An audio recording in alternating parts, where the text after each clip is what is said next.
é realmente o quanto ela se percebe capaz ou não de agir sobre a sua própria transição de carreira, de ter sucesso, né, nessa transição. E isso, claro, existem algumas fontes que podem ajudar a desenvolver a autoeficácia.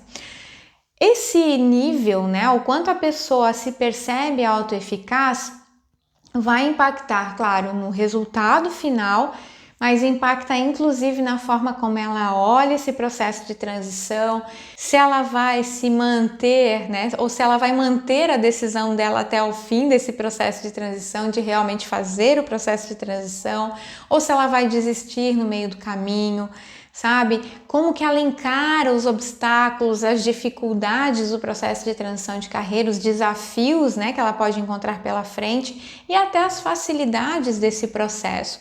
Então, esse nível de autoeficácia, ele vai influenciar, né, diretamente a forma como ela vai atuar nesse processo em todas essas nuances, né, que ela precisa se cercar de habilidades, de competências, de coragem, inclusive, para seguir em frente nesse processo de transição. Ela é uma grande aliada também da resiliência. Pessoas resilientes, muito resilientes, geralmente, né, acaba sendo um processo que não tem como escapar. Elas são pessoas muito autoeficazes, né? Se percebem muito capazes de conseguir realizar aquilo que elas desejam, de ir atrás dos seus objetivos, conquistar as suas metas e tudo mais. Gente, esse conceito de autoeficácia, ele foi desenvolvido por um psicólogo que o nome dele é Albert Bandura. E esse escritor, esse psicólogo, ele diz o seguinte, que existem algumas fontes de autoeficácia, né, para que a gente consiga desenvolver.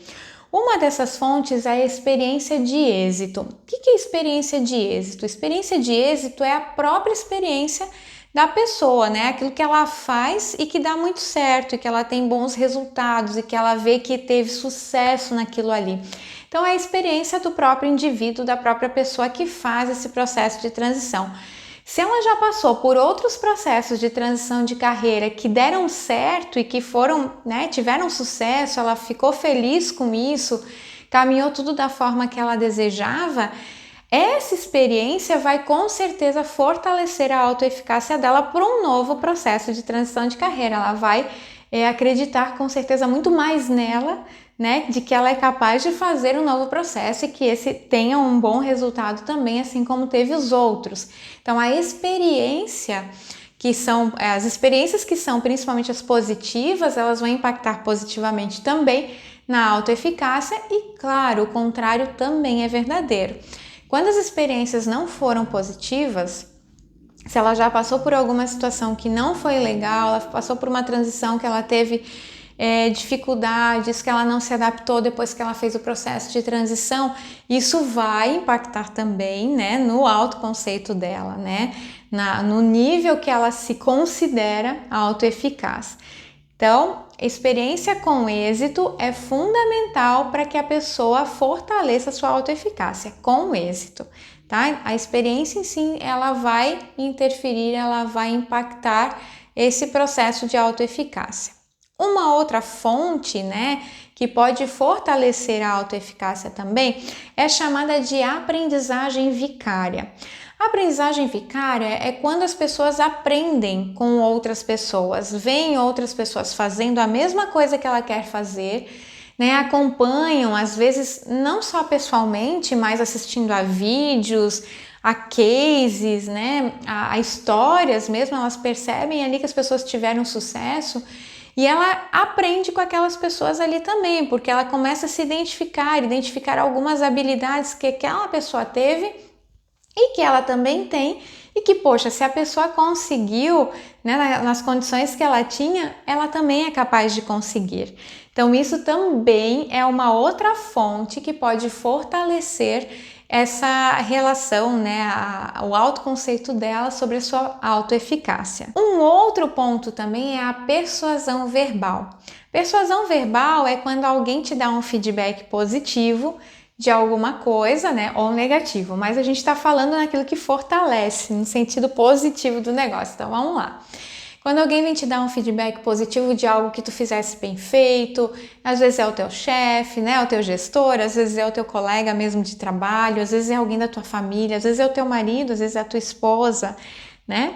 Às vezes o teu pai, a tua mãe, enfim, alguém que é importante para ti, às vezes vem te falar alguma coisa positiva e aquela pessoa, por ela ter uma importância ali para ti também, né, aquilo vai pegar de um jeito que, opa, se a pessoa tá me dizendo que eu tô, né, que eu fiz bem feito, que veio me parabenizar, me deu um feedback que não teve ninguém que fez igual a mim até hoje, esse tipo de atividade, esse trabalho, essa função, isso também vai fortalecer o autoconceito de autoeficácia desse indivíduo, né? Dessa pessoa que está em transição de carreira. Então, às vezes até um novo gestor, né, que vem falar, poxa, acertei na contratação, tu tá muito bem e tal. Isso tudo acaba fortalecendo também esse processo, né? Esse autoconceito quando a gente fala de autoeficácia. E por último, falando de 4 principais fontes, a quarta seria os indicadores fisiológicos. O que são os indicadores fisiológicos? São aqueles indicadores que imprimem alguma coisa no nosso corpo. Então, por exemplo, quando eu estou fazendo alguma atividade, me dá aquele friozinho na barriga, ou me dá uma taquicardia, meu coração quer sair pela boca, ou uma sudorese, né?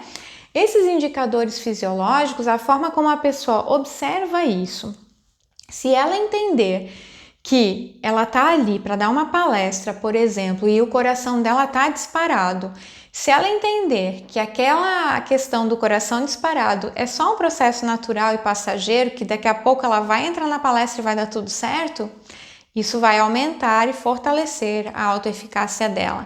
Agora, se ela entender que aquela taquicardia, né, esse indicador fisiológico ali no corpo, é alguma coisa prejudicial, que ela não vai conseguir dar conta, que aquilo ali é um sinal de que não vai dar certo, aí ela bota tudo por água abaixo. Ela até pode fazer a palestra, mas a palestra não sai do jeito que ela gostaria, porque ela deixou o olhar, né, dela, a percepção dela, o significado que ela deu, na verdade, para esse indicador fisiológico impactou negativamente na performance dela e isso automaticamente impacta no autoconceito, né, sobre a sua autoeficácia. Então, as fontes de autoeficácia são importantes para a gente poder reconhecer e buscar esses recursos também nesse processo de transição de carreira, né? Como que eu posso fortalecer a minha autoeficácia para eu me sentir mais capaz, me sentir mais corajosa, me sentir mais segura nesse processo de transição de carreira?